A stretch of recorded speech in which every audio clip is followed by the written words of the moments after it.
네, 오늘 아침에 우리에게 주시는 하나님의 은혜의 말씀은 출애굽기 2장 1절에서 10절까지의 말씀입니다. 출애굽기 2장 1절에서 10절까지의 말씀 다 같이 합독하도록 하겠습니다. 레위 족속 중 한 사람이 가서 레위 여자에게 장가 들었더니 그 여자가 잉태하여 아들을 낳아 그 준수함을 보고 그를 석 달을 숨겼더니 더 숨길 수 없이 되매 그를 위하여 갈상자를 가져다가 역청과 나무진을 칠하고 아이를 거기 담아 하숫과 갈대 사이에 두고 그 누이가 어떻게 되는 것을 알려고 멀리 섰더니 바로의 딸이 목욕하러 하수로 내려오고 시녀들은 하숫가에 거닐 때 그가 갈대 사이의 상자를 보고 시녀를 보내어 가져다가 열고 그 아이를 보니 아이가 우는지라 그가 불쌍히 여겨 가로되 이는 히브리 사람의 아이로다. 그 누이가 바로의 딸에게 이르되 내가 가서 히브리 여인 중에서 유모를 불러다가 당신을 위하여 이 아이를 젖먹이게 하리이까. 바로의 딸이 그에게 이르되 가라. 그 소녀가 가서 아이의 어미를 불러오니 바로의 딸이 그에게 이르되 이 아이를 데려다가 나를 위하여 젖을 먹이라. 내가 그 삭을 주리라. 여인이 아이를 데려다가 젖을 먹이더니 그 아이가 자라매 바로의 딸에게로 데려가니 그의 아들이 되니라. 그가 그 이름을 모세라 하여 가로되 이는 내가 그를 물에서 건져 내었음이라 하였더라. 아멘. 하나님의 말씀입니다. 예, 오늘 본문 말씀은 모세의 출생과 유아기와 유년기 시기를 다루고 있는 말씀입니다. 구약 성경에서 가장 잘 알려진 이야기 가운데 하나라고 할 수 있어요. 그런데 이 이야기에는 음모가 있고 그리고 긴장이 있고 서스펜스가 있습니다.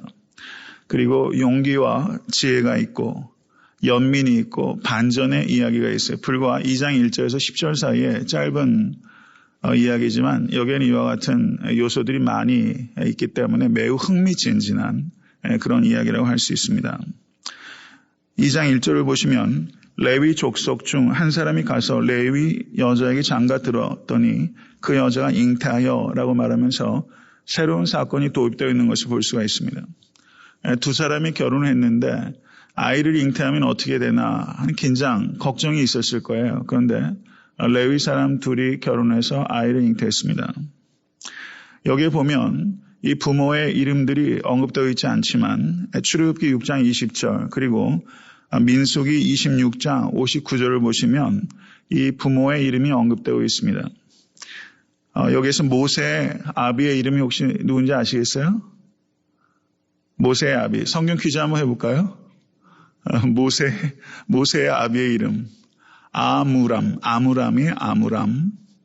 모세의 어머니의 이름은 아실 거예요. 지금 선뜻 기억이 안 나실 수는 있지만 모세의 어머니의 이름은 요게벳. 좋은 이름이네요. Sounds good. 요게벳.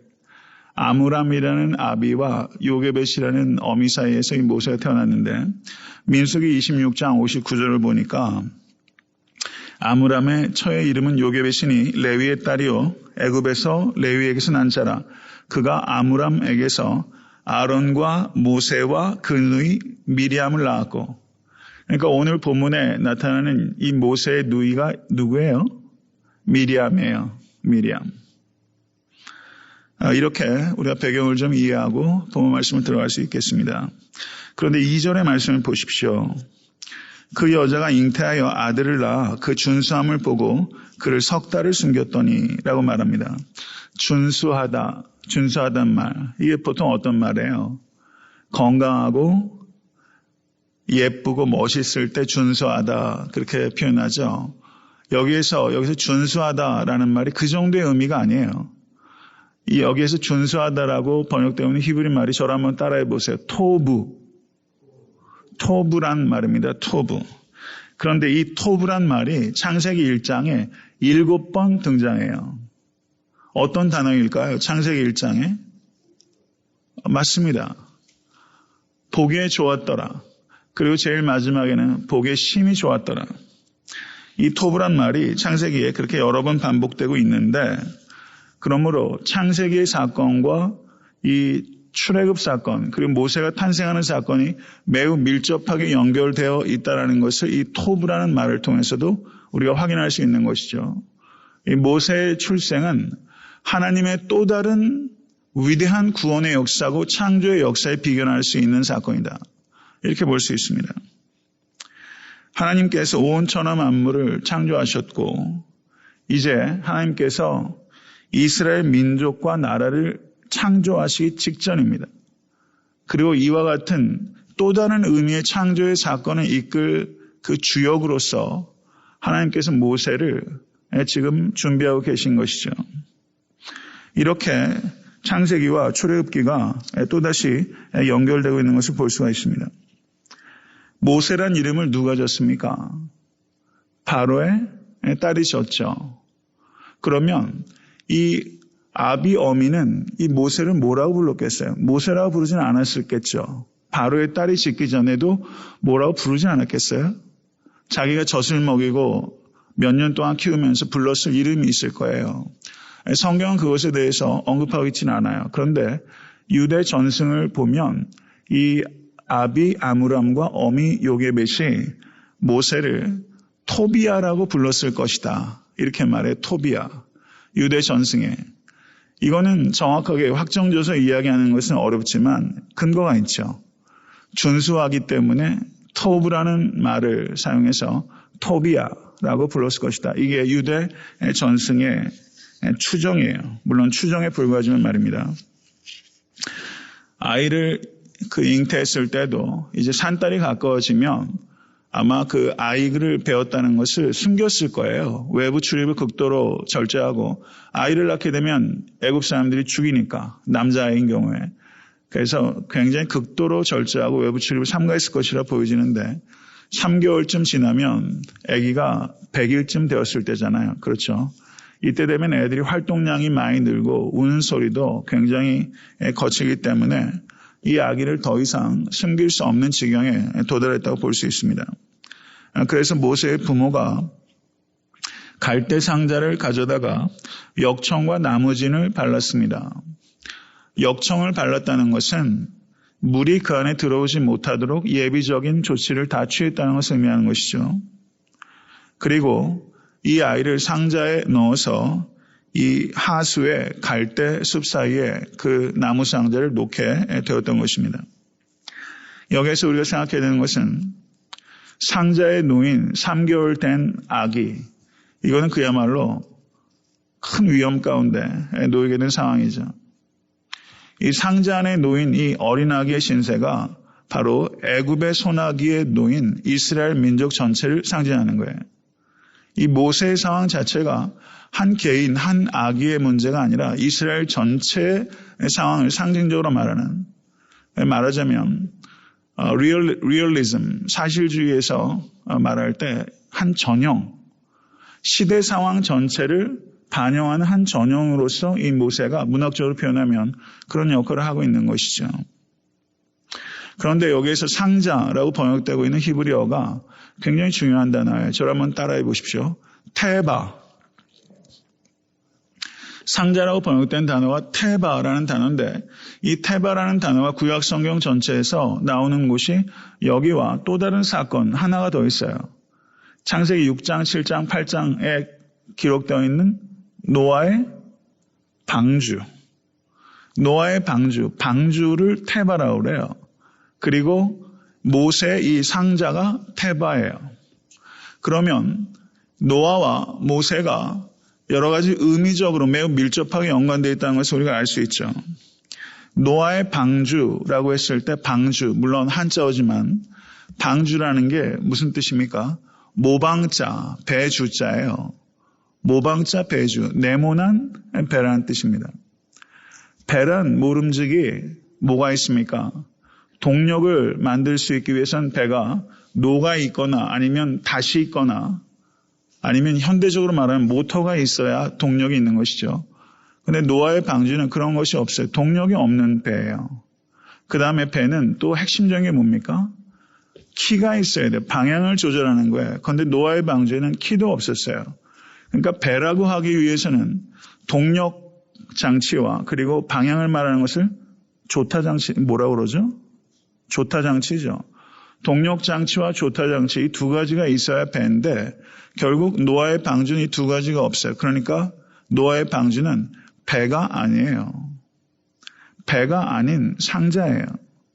그러므로 노아의 방주는 노아가 조절할 수 있는 게 아무것도 없는 거예요. 누구의 손 안에 있어요? 하나님의 손 안에 있어요. 이게 노아의 방주예요. 여기에서 모세의 상자 역시 안에 있는 3살 아기가 물론 아무것도 할 수 없지만 네모난 상자이기 때문에 이건 전적으로 하나님의 손 안에 있는 거예요. 사랑하는 성도 여러분, 애타한테 섬기는 교회는 우리가 교회를 교회론적으로 말할 때 노아의 방주에 많이 비유합니다. 교회는요, 사람이 움직여서는 안 되는 거예요. 사람의 힘으로 움직여서도 안 되고 사람이 방향을 정해도 안 돼요. 교회는 끝까지 방주여야 됩니다. 교회는 상자여야 되지 배여서는 안 돼요. 하나님께서 움직이셔야 되고 하나님께서 방향을 정하셔야 됩니다. 성도 여러분, 그러한 교회가 될 수 있기를 위해서 기도하시고 헌신하십시오. 그리고 성도 개개인 한 사람 한 사람의 삶이 이렇게 되기를 원합니다. 이게 신앙생활이에요. 내 뜻대로 내 힘으로 해서는 성도의 삶이라고 할 수 없어요. 하나님의 뜻대로 하나님의 힘으로 하나님의 뜻이 방향이고 하나님의 힘이 동력이에요. 여러분 모쪼록 그런 신앙생활, 그런 성도 되실 수 있게 간절히 바랍니다. 생명을 위협하는 물로부터 노아를 건져주셨고 생명을 위협하는 물로부터 모세를 건져주셨어요. 생명을 위협하는 파도로부터 우리들을 하나님께서 건져주십니다. 상자의 크기만 다를 뿐이에요. 똑같아요. 노아의 상자, 모세의 상자, 우리가 상자, 크기만 달라요. 결국은 본질은 똑같아요. 노아와 모세는 상자에서 나온 사람들이란 의미에서 공통점이 있는 것이고 노아의 방주도 역청으로 안팎을 발라서 물이 못 들어오도록 했던 것처럼 모세의 상자도 역청으로 발라서 물이 들어오지 못하도록 했고 교회라는 이 상자는 뭘로 발라진 공동체예요? 예수 그리스도의 피로 발라진 공동체예요. 예수 그리스도의 피가 세상 물결이 들어오지 못하도록 바르는 그런 장치를 바로 예수 그리스도의 보혈이 그 일하는 것입니다. 우리가 세상에 보내졌지만 세상 것들이 교회 안에 들어와서는 안 돼요. 이것을 항상 명심하실 수 있게 간절히 바랍니다. 세상 것들이 들어오면 침몰해요. 우린 세상 가운데 보내진 방주와 같아요. 그것과 철저히 구별되어 있어요. 교회가 세상을 닮아야지 교회 안으로 사람이 몰려온다. 그렇게 생각하시면 안 돼요. 교회는 세상과 구별되어야 돼요. 세상의 문제를 우리가 동감하고 아파할 수 있어야 돼요. 세상과 같이 되는 것을 의미하는 게 아니에요. 예수 그리스도는 죄인을 구원하러 오셨지 죄인이 되기 위해서 오신 게 아니에요. 이것을 우리가 깊이 생각하면서 거룩한 세속성, 이것을 거룩한 세속성, worldly holiness라는 표현으로 한 신학자가 말했는데요. 교회는 이 두 가지를 다 갖춰야 돼요. 그러나 물 안으로 잠겨서는 안 됩니다. 물 위에 떠 있어야 되는 거예요. 그런 교회. 그러므로 여기에서 그 모세의 상자 갈대로 만들어졌어요. 갈대 상자. 그러면 그 모세의 상자는 노아의 방주와 연결이 된다는 것은 설명해 드렸고 그 다음에 이스라엘 백성들이 어느 바다를 건넙니까? 홍해바다. 홍해바다가 무슨 바다예요? 갈대 바다예요. 갈대 바다. 그러므로 여기에서 이 갈대 상자를 통해서 물에서 건져진 노아의 사건은 곧 이스라엘 민족의 구원의 사건을 예시적으로 표현하는 사건이에요. 다리와 같은 사건. 이렇게 구약 성경에 여러 가지 사건들이 연결되고 결국에는 예수 그리스도의 십자가까지 연결되는 이 구속사의 이 웅장한 파노라마. 성경을 깊이 보게 되면 참 감탄스러워요. 어떻게 이렇게 사건과 사건들이 연결되고 사건과 사건들이 그것을 더 부연하고 설명하고 마침내 예수 그리스도의 십자가 사건으로서 완벽한 계시의 완성이 이루어지는 이와 같은 경륜의 말씀을 우리에게 주신 하나님께 감사하실 수 있게 되기를 간절히 바랍니다. 2장 5절 한번 보세요. 바로의 딸이 목욕하러 하수로 내려오고 시녀들은 하숫가에 거닐 때 여기 때라는 표현이 있죠. 2장 5절 여기 보면은 영어 번역은 then Pharaoh's daughter went down to the Nile to Beth 이렇게 표현하고 있는데 저는 여기에 번역을 하자면요. 저는 이렇게 한번 마침 그때 바로의 딸이 목욕하러 마침 그때 혹은 우연히 그때 이렇게 좀 넣고 싶어요. 왜 딱 그때 바로의 딸이 여기 목욕하러 왔을까요? 어떤 사람들은 모세의 누이 미리암이 지금 바로의 딸이 거기서 목욕하는 것을 알고서 무슨 선녀와 나무꾼처럼 말이죠. 거기에 탁 대기하고 있다 거기다 놓았을 것이다. 이렇게 보는 사람도 있어요. 가능성이 전혀 없다고 생각하지는 않습니다. 그런데 지금 바로의 딸이 구해줬으니까 망정이지 애굽 사람들 보면 다 죽이라고 했는데 거기다 갖다 놓으면 사실은 죽임을 당할 가능성이 훨씬 높죠. 그렇기 때문에 일부러 거기다 갖다 놨다 이렇게 보기는 좀 어려운 것 같아요. 제가 생각할 때는. 여하튼 마침 그때 바로의 딸이 그 자리에 와서 목욕함으로 말미암아 구원을 얻었어요. 마침 그때. 성도 여러분, 이번 한 주의 삶도 그렇고 앞으로의 삶도 그렇고 말입니다. 룻이 마침 밭에 들어갔는데 그게 누구의 밭이었어요? 보아스의 밭. 마침, 우연히 이 말이 조합됐어요. 성도 여러분, 우리가 기도하면 우연을 많이 경험해요. 윌리엄 템플이라는 성공의 대주교가 뭐라고 말했냐면 기도하면 우연한 일을 많이 경험한다 이렇게 말했어요. 기도하지 않으면 우연한 일을 경험하지 못해요. 성도 여러분, 이것을 우리가 깊이 기억하십시오. 오늘 본문에 보면은요, 2장 1절 10절까지 하나님이 보이질 않아요. 그런데 하나님이 배후에 있어요. 이게 2장 1절 10절에서 우리에게 하는 말씀이에요. 하나님께서 배후에서 역사하고 계신 거예요. 여기서 말이죠. 바로의 딸이 한 행동들을 한번 유심히 보시면 2장 5절에서 6절에서 보면 의미 있는 단어들 한번 보십시다. 내려와서 보고 불쌍히 여기고 건져냈어요. 모세를. 모세가 갈대 상자에 들어가 있는 것이 이스라엘 백성들이 애굽의 소나기에 놓인 것과 같다고 말씀드렸죠. 여기에서 바로의 딸이 내려와서 보고 불쌍히 여기고 건져낸 것은 바로의 소나기에서 이스라엘 백성을 구해내신 하나님의 행동이에요. 바로의 딸의 이 행동은 바로 하나님께서 무엇을 하실 것인지를 보여주는 하나의 예시적인 모형과 같은 사건이다. 이렇게 해석할 수 있습니다. 바로의 딸이 이 아이를 보고서 히브리 아이라는 것을 금방 식별했어요. 어떻게 알았을까요?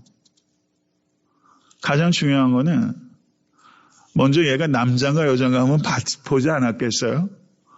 남자죠. 뭘 했겠어요? 이 아이가 할례. 난지 8일 만에 이스라엘 백성들은 할례를 했기 때문에 모세는 할례를 했을 것이고, 그런데 애굽 남자들도 할례를 해요. 그런데 몇 살 때 하냐면 14살 때 해요. 할례한 것을 보고서 히브리 아이라는 것을 금방 식별했을 것이고, 히브리 아이들과 애굽 아이들이 외모적으로 좀 차이가 있었을 것이고요. 그리고 자기의 아비 바로가 이스라엘 남자아이를 죽이라는 명령을 내려진 상태이기 때문에 이렇게 버려진 아이는 분명히 히브리 아이일 것이다 라는 종합적인 판단을 했을 때 히브리 아이라는 것을 분명히 발견했을 겁니다. 이것을 갈대 나무 숲에서 보고 있는 미리암의 심장은 막 터질 것 같았을 거예요. 지금 저 귀부인의 손에 아이가 떨어졌는데 제가 죽게 될 것인지 아니면 살게 될 것인지 이 긴장감이 있겠죠. 그런데 여기에서 보시면 6절에 2장 6절에 불쌍히 여겨라고 말하고 있어요.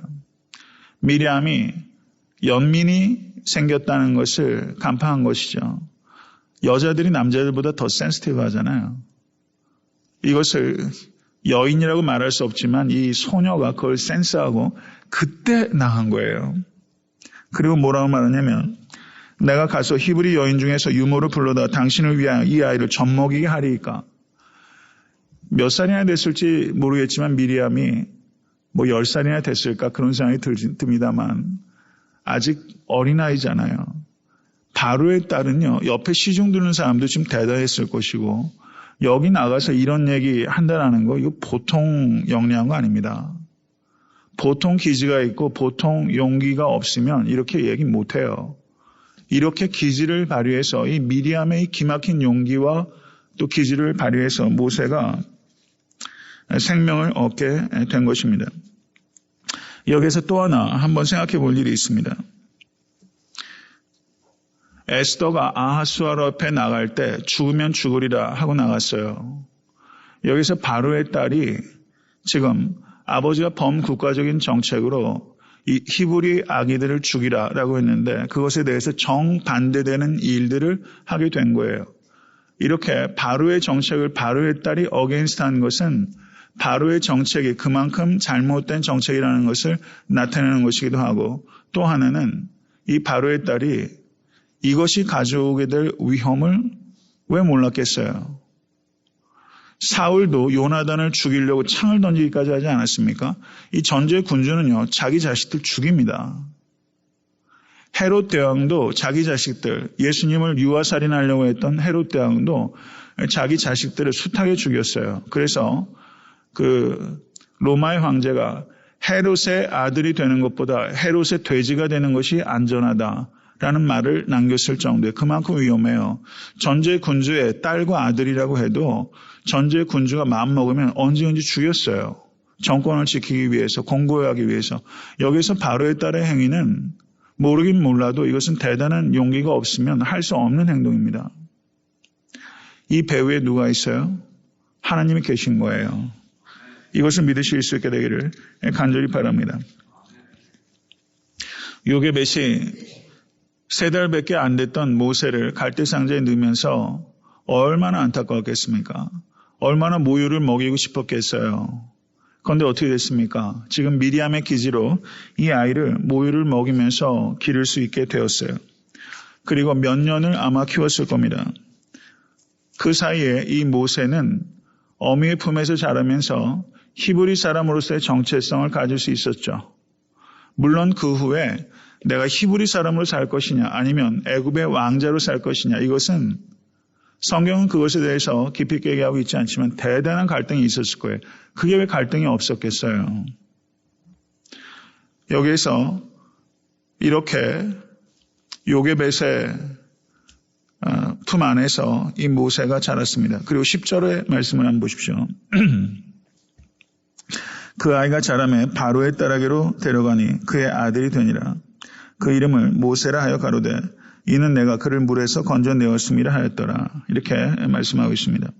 사도행전 7장 20절에서 22절을 보시면 버리운 후에 바로의 딸이 가져다가 자기 아들로 기름해 모세가 애굽 사람의 학술을 다 배워 그 말과 행사가 능하더라. 다시 한번 말씀을 드리지만 이 모세의 출생과 그 유아기 유년기의 삶 가운데 하나님이 등장하고 있지 않습니다. 그렇지만 이 모세가 위기 가운데서 생명을 얻은 것과 바로의 궁전에 들어와서 이 아기들을 죽이려고 했던 바로의 등잔 밑에서 바로의 딸에 의해서 성장하게 됐다. 이거는 극적이죠. 이 모든 것들은 하나님의 전략입니다. 믿으십니까? 이 하나님의 전략에 하나님께서 하셨기 때문에 가능한 일이에요. 이거는 불가능한 얘기예요. 하나님께서 하신 거예요. 애굽의 궁전에서 그 모든 세상 최고의 학문에 대해서 그리고 리더십에 대해서 이 모세가 배울 수 있었어요. 하나님께서는 이렇게 출애굽을 준비하신 것입니다. 말씀을 맺습니다. 1장에는 2명의 여인이 등장했어요. 누구와 누굽니까? 시브라와 부와. 2장에서는 지금 몇 명의 여인이 등장해요? 3명의 여인. 누가? 모세의 어미 요게벳과 그리고 모세의 누이 미리암과 그리고 바로의 딸 3명의 여인. 그러니까 1장과 2장 10절 사이에 불과 이 짧은 기간에 짧은 내용들 속에서 몇 명의 여인이? 5명의 여인이 등장해요. 출애굽기가 이제 본격적으로 시작되면 모세와 아론이 이제 전면에 부각되지만 이 하나님의 구속 역사를 예비하는 단계에 있어서 이 여인들이 얼마나 귀하게 쓰임받았는지를 우리가 알게 됩니다. 절대 권력을 가진 바로의 그 권력 앞에서 이 이름 없는 이 여인들 5명의 쓰임으로 인해서 하나님의 구속의 역사가 이루어지고 있는 것이죠. 모세가 물에서 건져짐을 받은 것은 이스라엘 백성이 건짐을 받은 것과 같습니다. 이것은 모세의 구원은 우리의 구원의 미니어처와 같은 거예요. 성도 여러분, 쓰임받았던 이 5명의 이 여인들을 생각해 보십시오. 우리들도 작은 사람들이에요. 우리들도 하나님의 말씀에 매 순간 복종하고 그리고 헌신하게 되면 우리도 하나님의 구속 역사에 쓰임받습니다. 이거 믿으실 수 있게 되길 간절히 바랍니다. 이게 하나님의 방법이에요. 하나님은 위대한 구원의 역사를 거창한 사람들을 통해서 일하지 않아요. 하나님의 방법은 한결같아요. 작지만 하나님을 경외하고 신실하게 따르는 사람, 그런 사람들을 통해서 하나님의 역사가 이루어지는 것을 믿고 이번 한 주간도 하나님께 쓰임 받으실 수 있게 되기를 주님으로 간절히 축원합니다.